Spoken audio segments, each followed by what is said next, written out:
Sailing, sailing through the trees and brush. This ship is born of concrete, and there's no need to rush. Sailing, sailing over the hills and vales. Mike Kleeman is the captain, and never will he fail. Several people have asked me why I started this project. And, well, it all started when the captain was putting in his road to get to the yacht. I was always lost, so I made him a sign. Then I got a new lathe duplicator. I needed a project that required a lot of spindles. So, the wheel needs 8 handles and 8 spokes. It was a perfect project.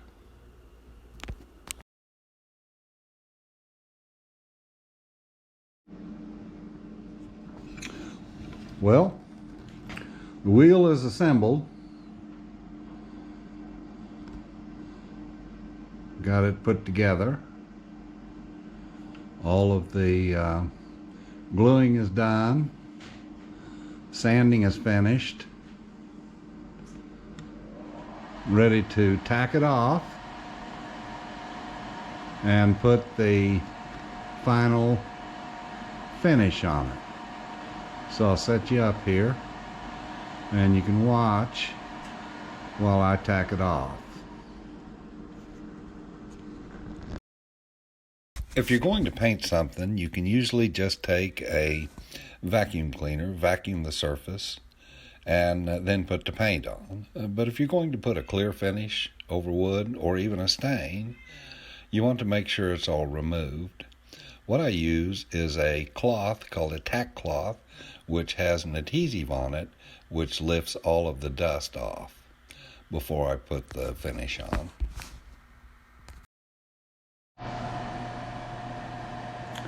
Well, I guess it's time to talk a little bit about how we want to finish the wheel. Okay.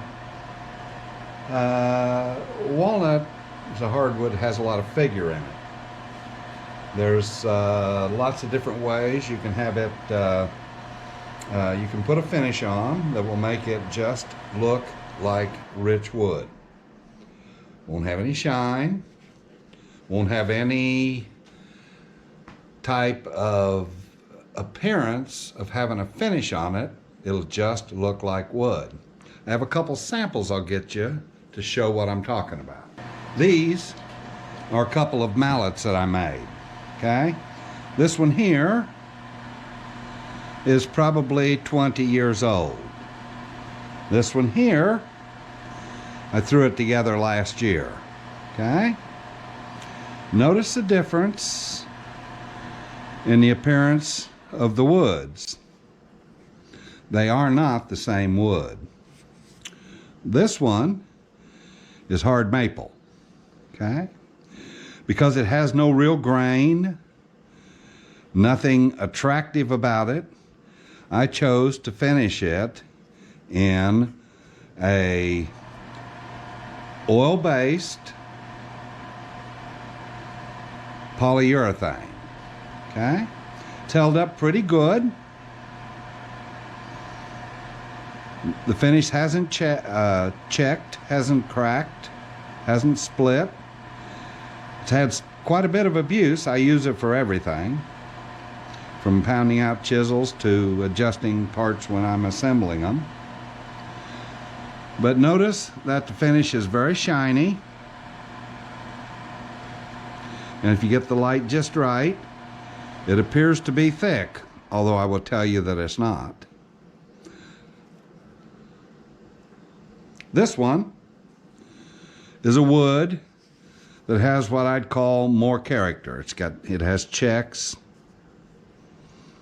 It has a knot coming through here. Has a little bit of color. It had more when I first did it. Has a little bit of a red tint to it among the amber. This is mulberry. Had never turned mulberry before.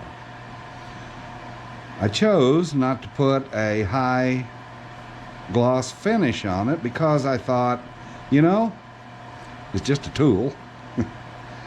And on top of that, I wanted to have more grip.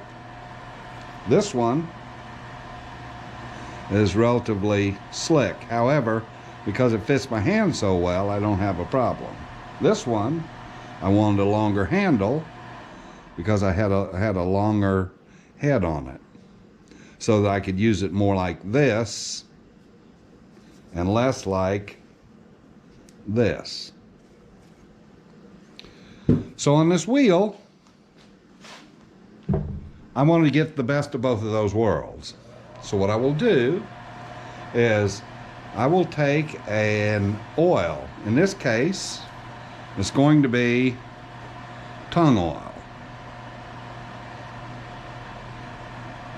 This is raw, virgin tung oil. It does not penetrate the wood as well as it does if you cut it with a solvent. And I want to get as much penetration as I can because, like I said, this finish looks like it's thick, even though it's not. And if you turn it just right, you can see that the grain changes. Okay? That's called chatoyance. And the best way to get that is to get oil deep in the wood. So what I will do is I'll take the tung oil and I'll mix it with mineral spirits. That'll make it thinner and make it penetrate more. My recipe is going to be 3-part tung oil to 1 part mineral spirits. And to make sure that's exactly right, I have a calibrated country crock container I'll be mixing in. Won't take a lot.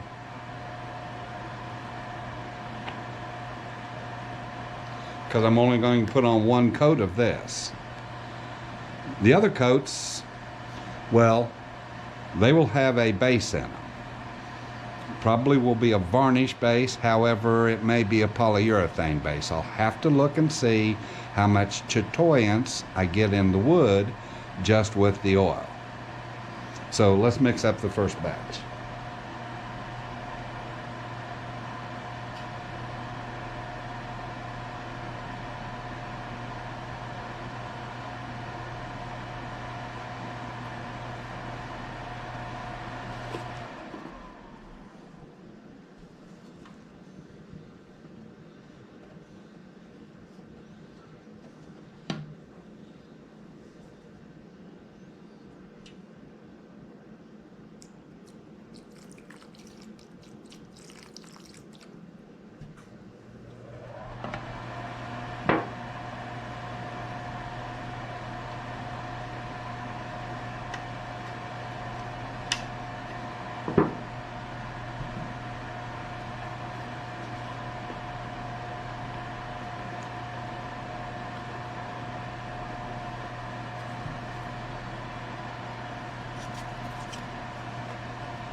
If you want this to dry really quick, you can mix it also with denatured alcohol. However, I really want this to lay on the wood wet as long as it will and soak in just as deep as it can soak. Probably will take 2 days, maybe 3. It is winter time, and I'm not going to have the wood stove going to keep the shop warm. Shop will probably get down to 50 degrees. We have some warmer days coming, a lot of sunshine. Probably get up 65, maybe 70 degrees, probably not 70 for the next 3 days. Okay. Once it's mixed up, it's time to put it on. I'll set you up and let you see just how quickly it changes the look of the wood.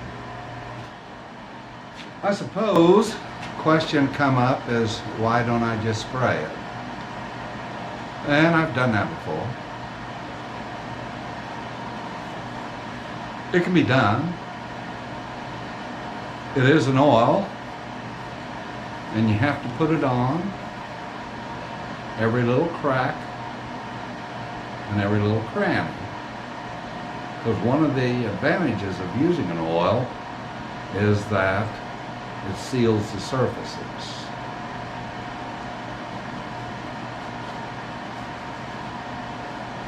However, I've found that I get better penetration if I have a little bit of friction involved between the rag and the wood, and I rub that finish down into the wood.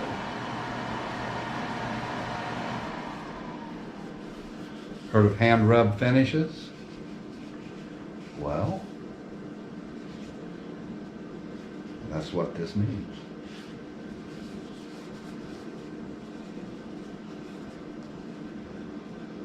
Could I get the same results just spraying it on? Yeah, I don't know. We all have our preferences, you know. Some people eat beans with a fork. I prefer a spoon. Just me.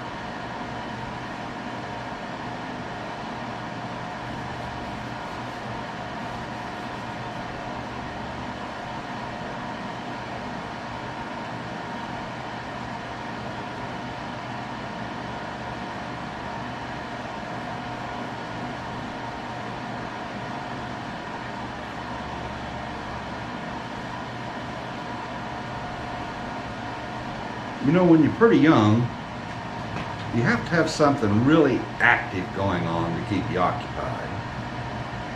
But when you get old, things like this end up being enjoyable. Or is that just me?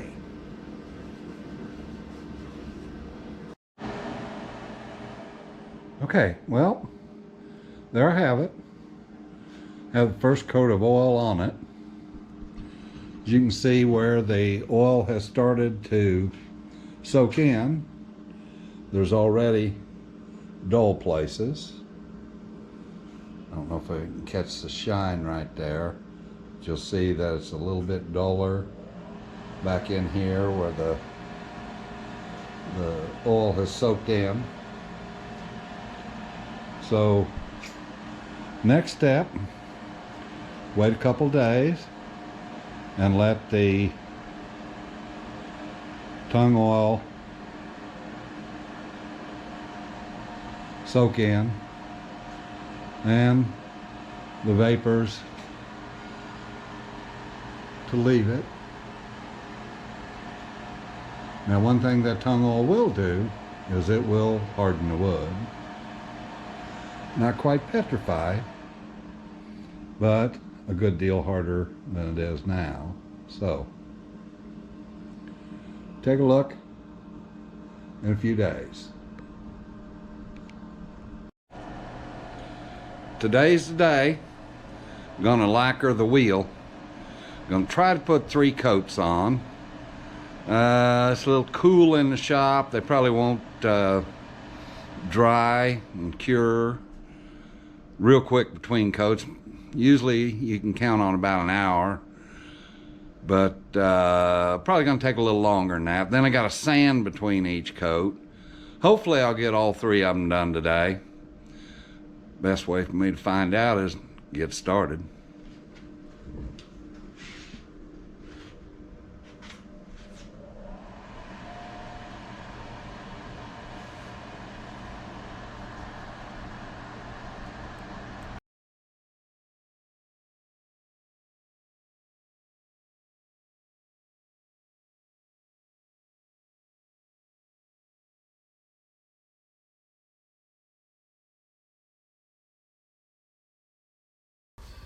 I'll show a couple minutes of putting finish on here.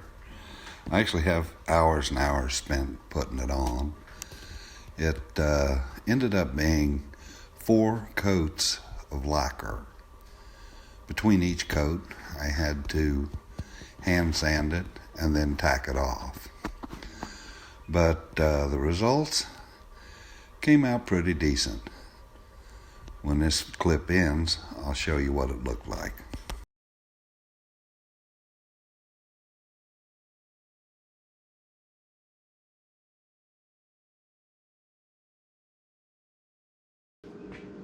To hang the wheel, going to be adding alligator picture hangers. They're set up so that they'll be 16 inches apart. So if when it gets hung, it's located between 2 studs. Otherwise, you know, you can use inserts in the drywall, or if it's a wooden wall, screw directly to it. But at any rate, I'm going to be putting these on.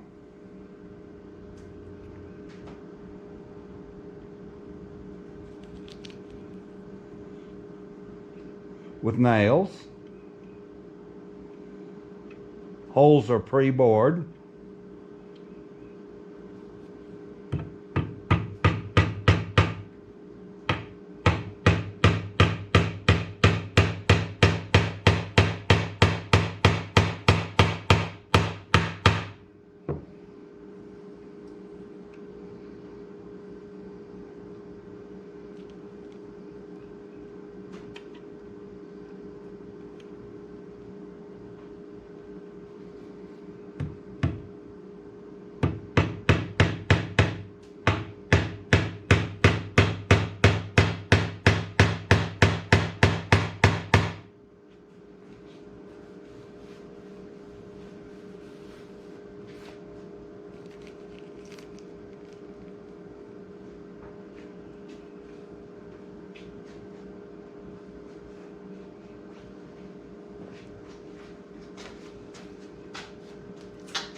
I was concerned that I might split this,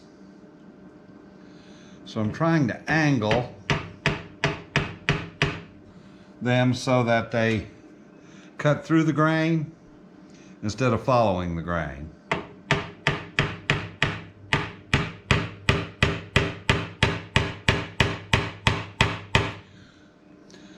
Here's a tip for you on how to keep a nail from splitting the grain. Most of you probably know this anyway. Is that if you'll take the nail, turn it upside down, pound on the bottom of it with your hammer, and take that point off that nail so that it has a blunt end on it. When you drive it in, it won't follow the grain as badly, and the tip of it will cut through the fibers of the wood rather than separate them. Don't know if that's going to work on this, but so far we've been lucky.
bending over the corner so that, because it's pretty close to the radius, just don't want it sticking out. It's on the back, but when you handle it, you really don't want it sticking up there with a sharp edge. There. Okay. Ready to hang.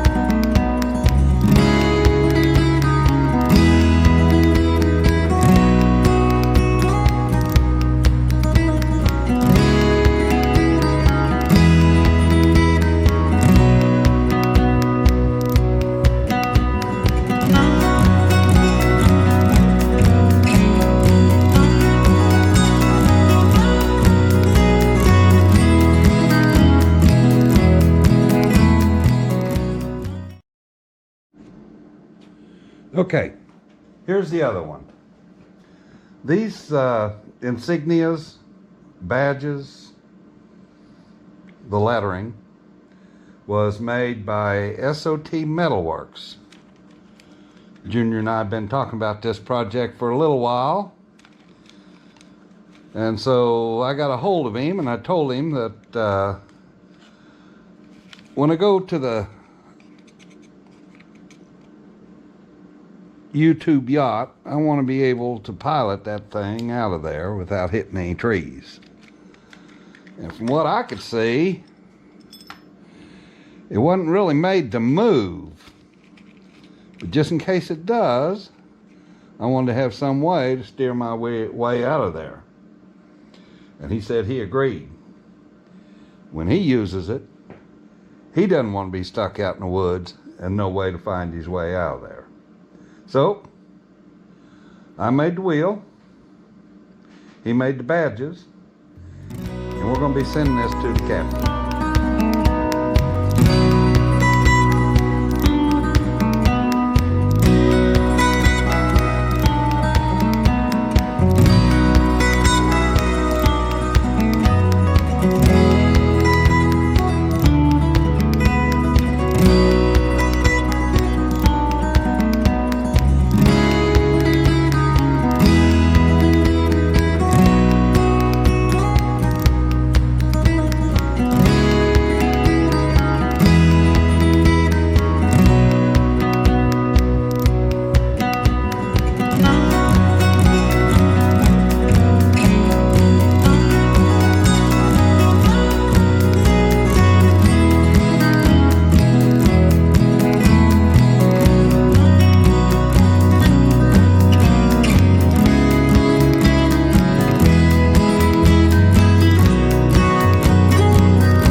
For the center, we're going to be adding a tide clock.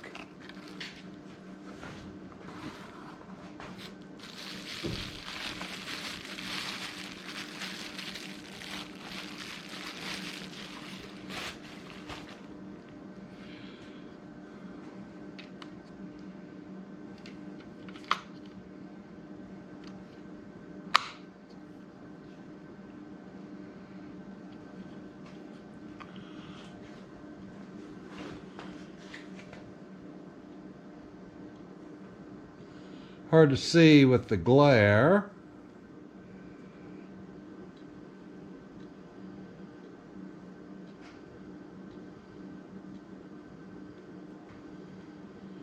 But this clock fitment should fit right in that hole.